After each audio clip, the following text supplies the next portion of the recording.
The Road Not Taken is composed by American writer Robert Frost. This well-known poem is about making choice and the choices that shapes us. Robert Frost is an American poet who writes simply but in insightfully about common ordinary experiences. इस poem में ये well known poem है और ये poem ये बताती है कि हम कैसे चॉइसेस करें। जो लाइफ की चॉइसेस होती हैं में हम जो डिसीज़न होते हैं उनको हमें कैसे लेना चाहिए और जो चॉइस होती हैं कैसे शेप लेती हैं। और जो रॉबर्ट फ्रॉस्ट हैं, आगे लिखा हुआ है Robert Frost is an American poet. ये अमेरिकन पोएट हैं। उन्होंने सिंपली वेज में काफ़ी पोएम्स लिखी हैं और बहुत सी पोएम्स तो बहुत ही मीनिंगफुल हैं और बहुत लाइक की जाती हैं वर्ल्ड में पोएम। और ये पोएम भी बहुत ही अच्छी पोएम है। इस पोएम में लाइफ के डिसीज़न के बारे में लिखा हुआ है कि हम जब लाइफ में डिसीज़न लेते हैं तो हमें बड़ी सोच समझ के लेना चाहिए और अगर हम ये एक फाइनल डिसीज़न ले लेते हैं तो हम उस फाइनल डिसीज़न से हम वापस नहीं आ पाते हैं, उसी के आगे बढ़ते जाते हैं। एक डिसीज़न आगे वाले डिसीज़न को लीड करता है। तो हमें एक बार एक सही डिसीज़न लेना चाहिए और फिर उसी को फॉलो करते जाना चाहिए। अब हम पोएम पढ़ेंगे। Two roads diverge in a yellow woods. Yellow woods is indicating here forest. जो पोएट है वो फॉरेस्ट में जाता है और फॉरेस्ट में जाकर वो एक जगह खड़ा हो जाता है और वो देखता है कि आगे चल के टू रोड्स हैं और जो येलो बोर्ड है वो टू रोड्स में डिवाइड है। डाइवर्स मीन्स डिवाइड होना। तो टू रोड में डिफरेंट रोड्स हैं, उसमें डिवाइड है। Would means forest and sorry I could not travel both and poet was saying, poet कह रहा है कि हम दोनों में ट्रैवल नहीं कर सकते, हम दोनों में नहीं जा सकते हैं एक साथ। एंड बी वन ट्रैवलर, क्योंकि हम एक ही ट्रैवलर हैं, एक ही यात्री हैं, तो हम एक ही जगह जा पाते हैं। A one human can go on one path. Long I stood, काफ़ी देर तक मैं खड़ा रहा। एंड लुक्ड डाउन, और नीचे देखता रहा। One as far as I could, और मैं इतनी दूरी तक देखता रहा जितनी दूरी तक मैं देख सकता था। As far as I could, इतने दूर तक, फार मीन्स दूर, इतनी दूर तक जितनी दूर कि मैं देख सकता था। To where it went in the undergrowth, और ये बहुत दूरी तक चला गया। And undergrowth means bushes and low plant थे, तो वह दूरी तक मैंने उसे देखा। In first stanza, poet was standing at one place and he was he was seeing towards the forest, and this forest is divided into two roads, and he was the one traveler, and he could travel only one path, and he was thinking, and he was watching this forest as far as he could see. Then took the other, फिर उसने दूसरा path देखा। Just as fair and having perhaps the better claim, और just as fair वैसा ही fair था और शायद वो बेटर क्लेम कर रहा था, कुछ अच्छा क्लेम कर रहा था कि वो और अच्छा है। बिकॉज इट वॉज ग्रासी, कैसे पोइट को पता चला कि ये अच्छा है? क्योंकि वो ग्रासी था, उसमें ग्रास थी ज़्यादा। एंड वांटेड वियर, और ऐसा लग रहा था कि उस रोड पर कम लोग गए हों। Though as far that the passing there had warned them really about the same, और वहाँ पर कम लोग गए हैं, वास्तव में वहाँ पे कम लोग गए हैं, और अबाउट द सेम, और लगभग वो सेम था दूसरे पास से, लेकिन बस इतना दिख रहा था कि उसमें ग्रास ज़्यादा है, इसलिए उस पर कम लोग गए हों। And both that morning equally lay in leaves, no steps had trodden black, और वहाँ पर जो लीव्स थी, लीव्स बिल्कुल भी खराब नहीं हुई थी सुबह सुबह।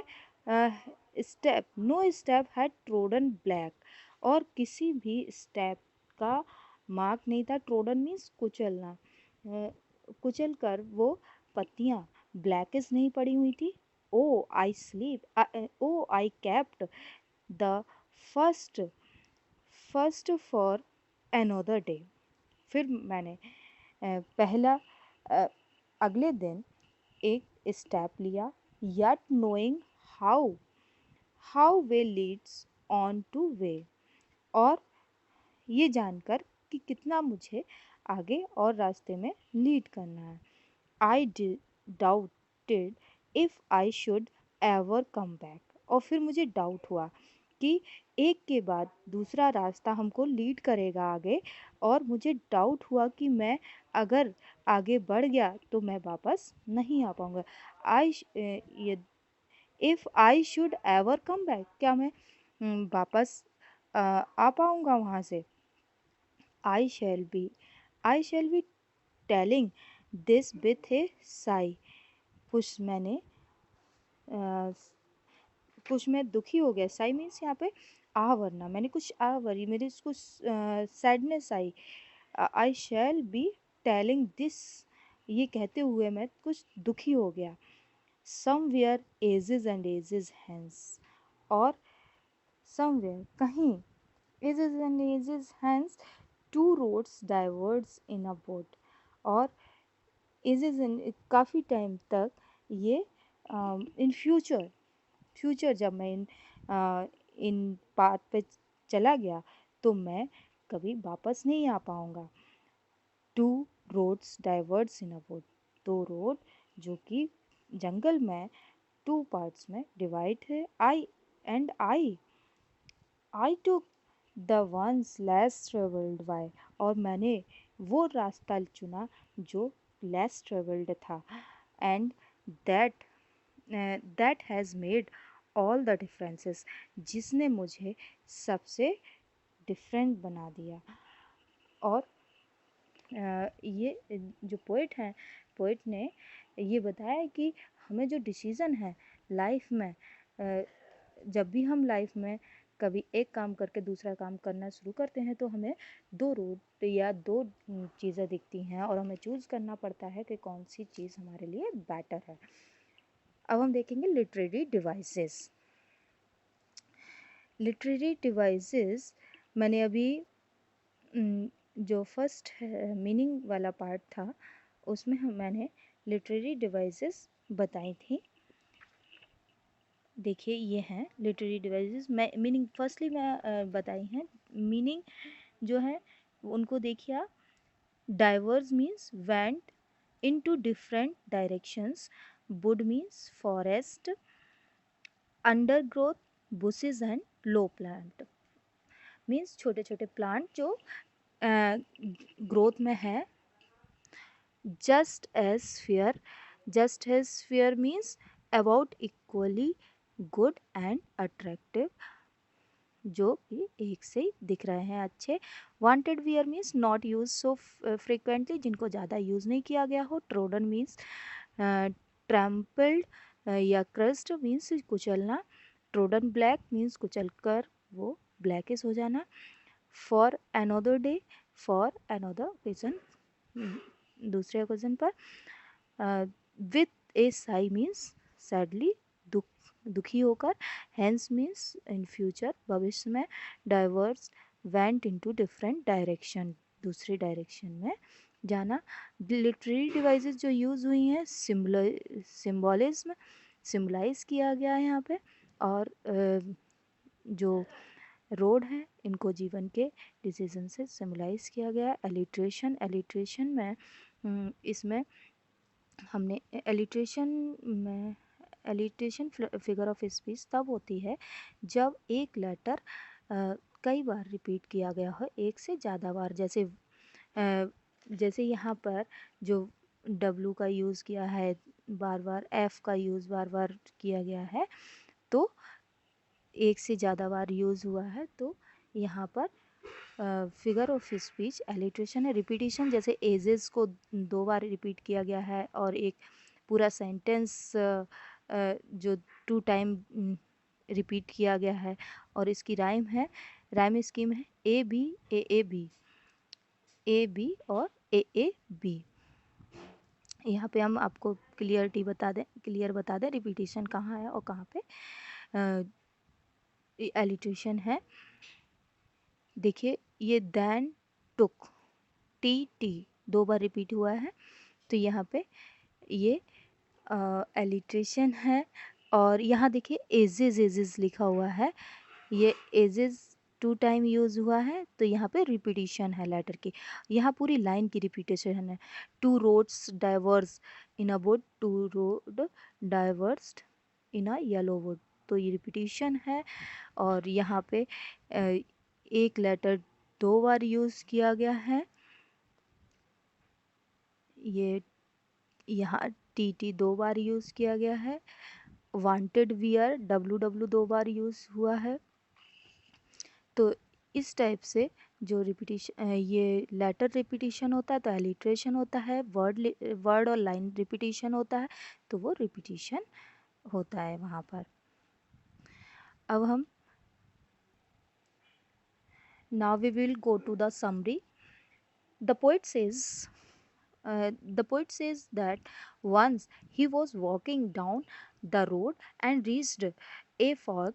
He could walk over one of the path only. He took time to choose the right path. He inspected them to decide which was the better one, and then chose the one which seems less troubled.